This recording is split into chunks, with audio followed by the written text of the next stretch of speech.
painting the chimney black, the flashing too. Well, I guess this part be under shingle, so I don't need to paint that.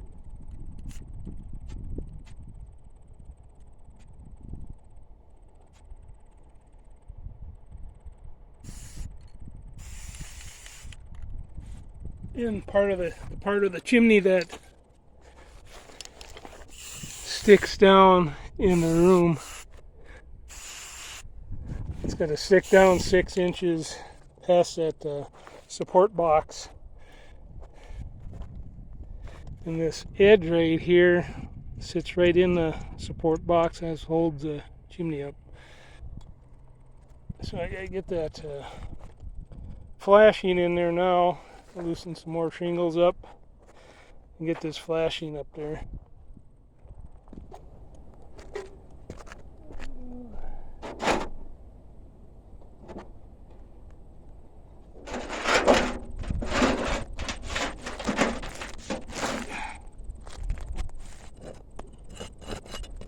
I'm gonna have to pull a few shingles right out of here in order to get that flashing on there with that chimney stack.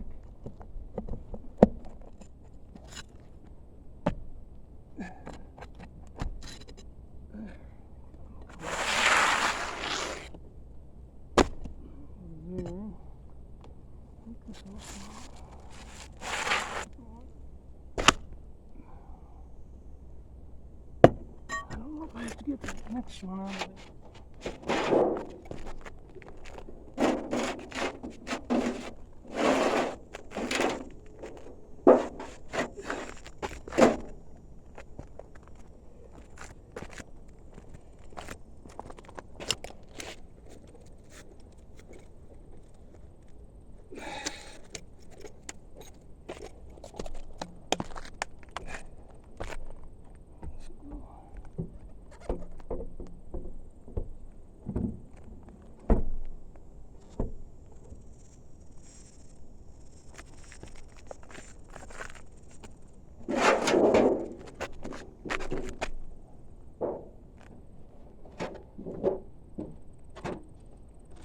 I think I can get the flashing on there.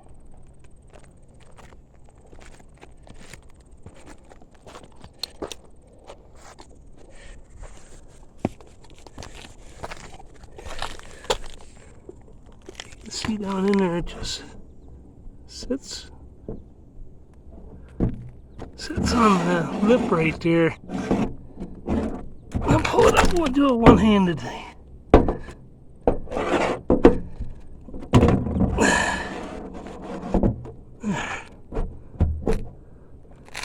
Then I'm going to fill this box up with insulation, some perlite, some high temperature insulation.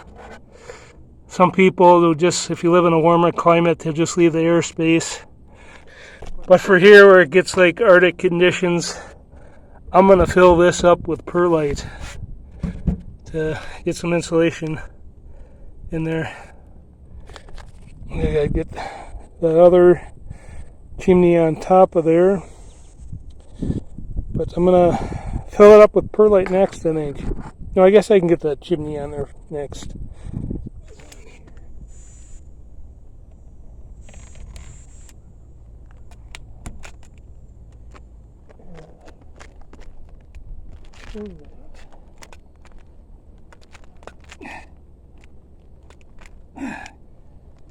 Got it.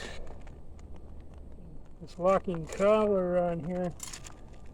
I'm not sure that flashing will slip down over that or not. I'm going to find out.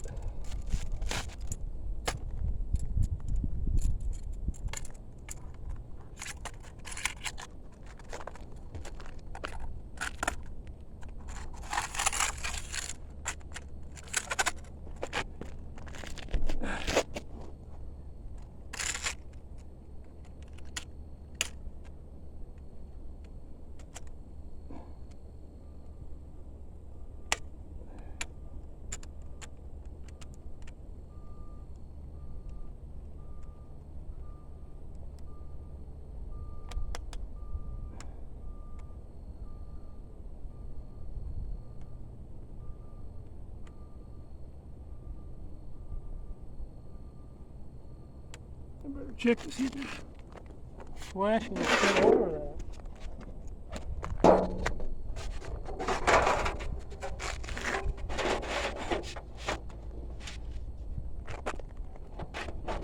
Oh, I guess it doesn't have to fit over it. Flat, that seam is about right here. So I don't have to worry about that.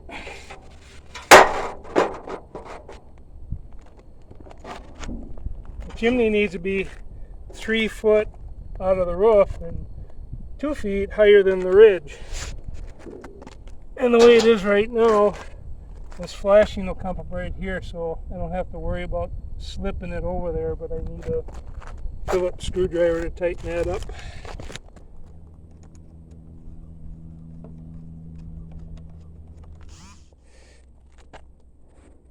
And it's down the chimney. Calls for 2 inches of clearance around this insulated chimney pipe. And now I'm going to fill that box up with this perlite.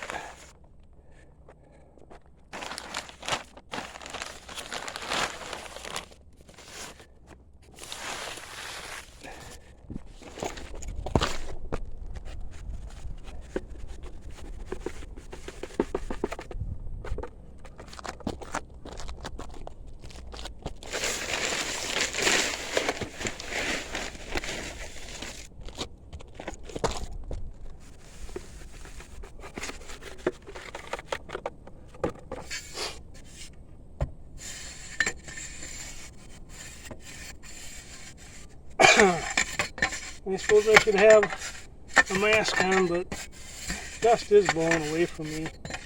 Usually get a lot of comments when I'm not wearing a mask. So probably get a little bit more in there.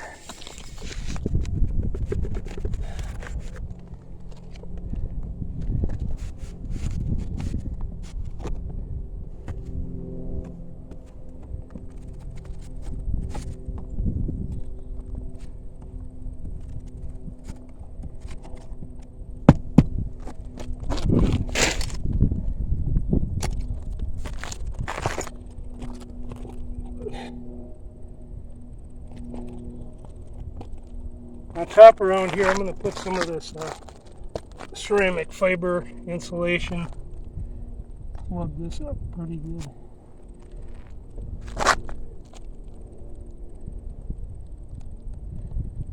Take care of that.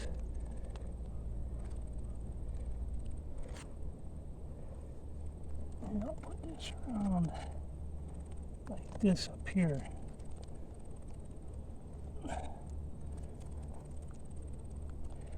That high temperature insulation is what I've been using on rocket stoves when I make them. So now I just got to get that flashing over it, top.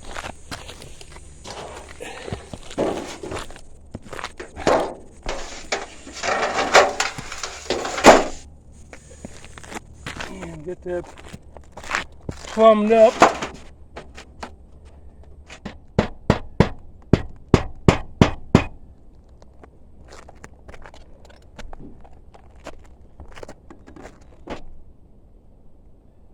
Good that way. Good that way. Just gotta tack that down.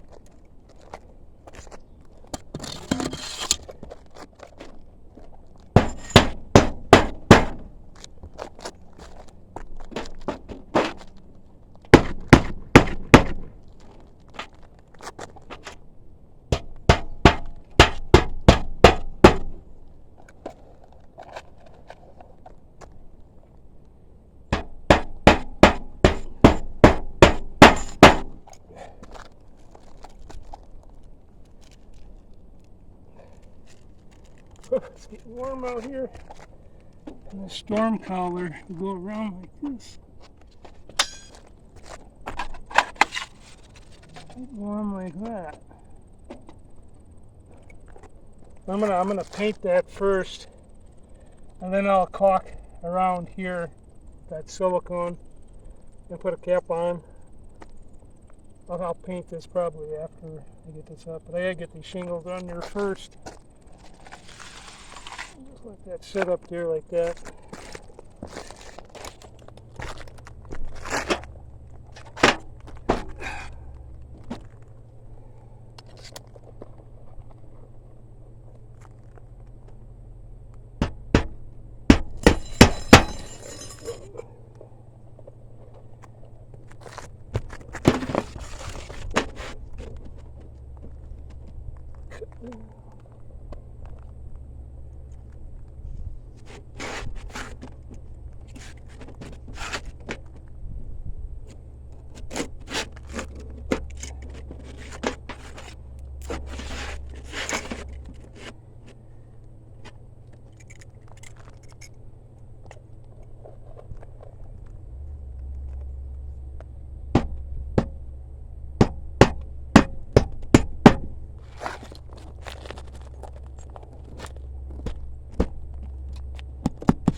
I found some sheet metal screws with rubber washers on them. I'm going to replace these roofing nails here with them.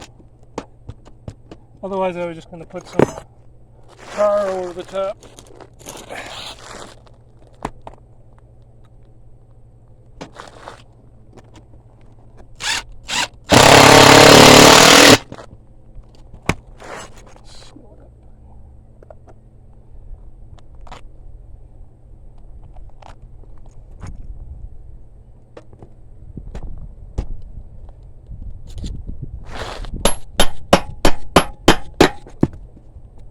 Sometimes you gotta redo it.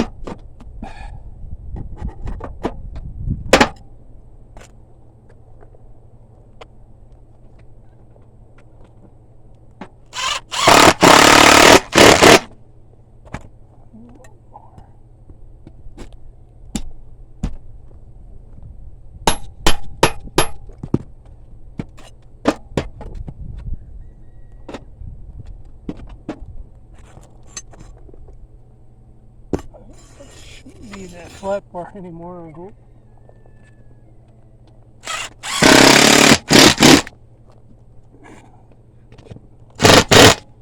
Alright.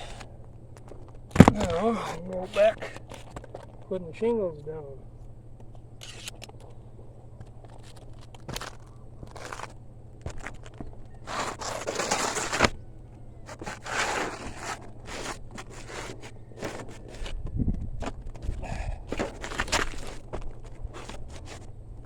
So put this underneath there.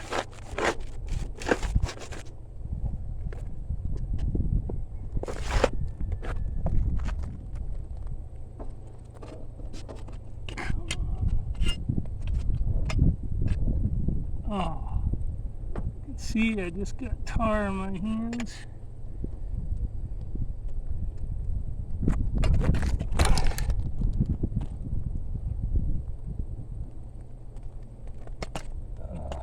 It keeps coming.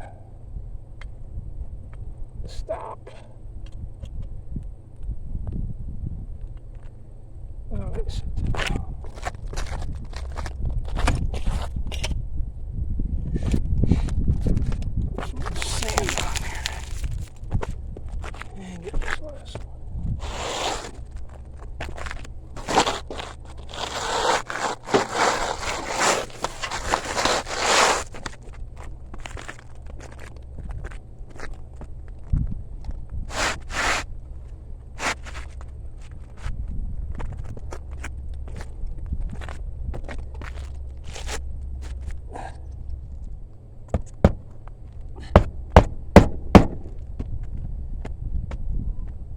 It's a warm day, so these should seal back down all right.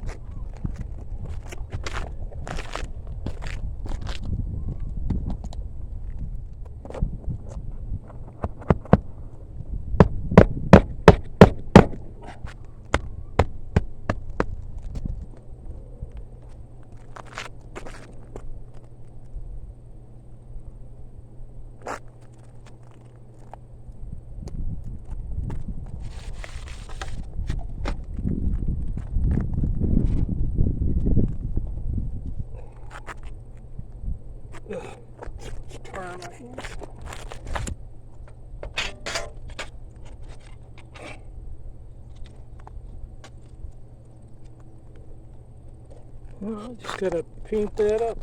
I think I'll paint this cap on the ground if I do it up there.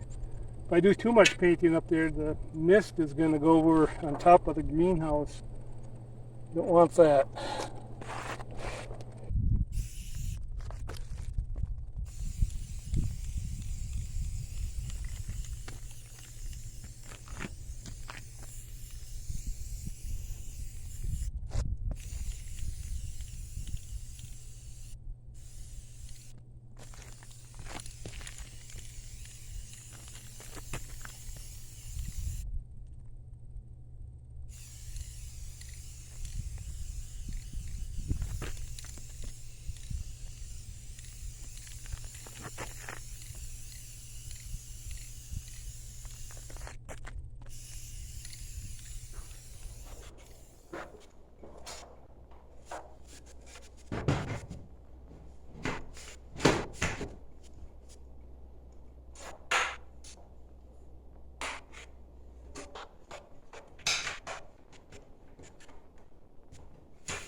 Even though there's sheet metal on the ceiling in here, it's still considered to be a combustible ceiling because the sheet metal is tight up against the wood. So I had to maintain the clearances for a combustible ceiling. And I needed to be down 9 inches total at 3 inches here. And then the chimney, this is the chimney pipe, this is another 6 inches. So I got this set for the clearance of a single wall stovepipe, because I'm just going to put a single wall stovepipe on here.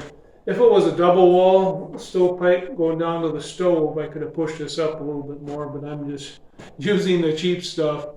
So that's why I got this down like this. And now that I got this in, I can get my sheet metal.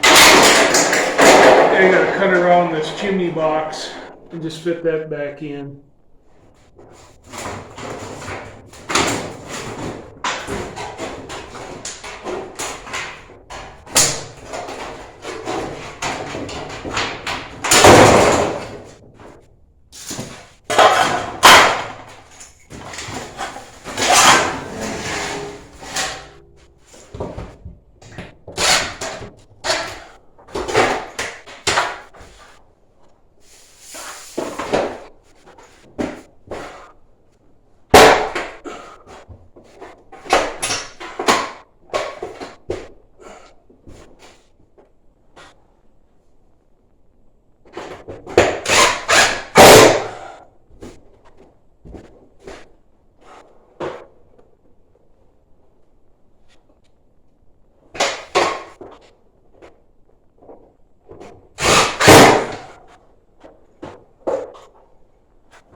Well, I'm getting the screws in the same hole, so it must be in the same spot.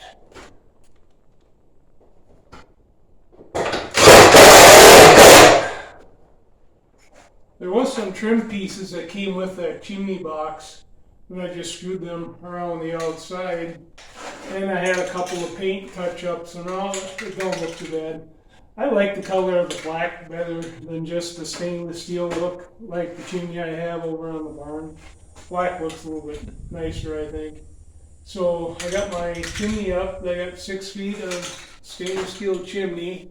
Then I'll just come down with some 6-inch pipe and hook it up to my boiler that I'd made. Then I'll be all set for fire. This chimney is a SuperVent setup. I got at Menards.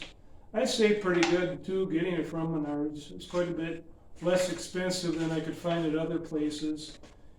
And I put these in before. We got directions here. It's pretty easy to do. You just follow the directions and it comes together pretty good. I'm glad to have gotten this chimney setup all done now, end of summer, before fall when everybody else starts trying to get their chimneys set up and parts become scarce. Then prices just seem to keep going up. So thanks for checking out this video, and I'll see you in the next project.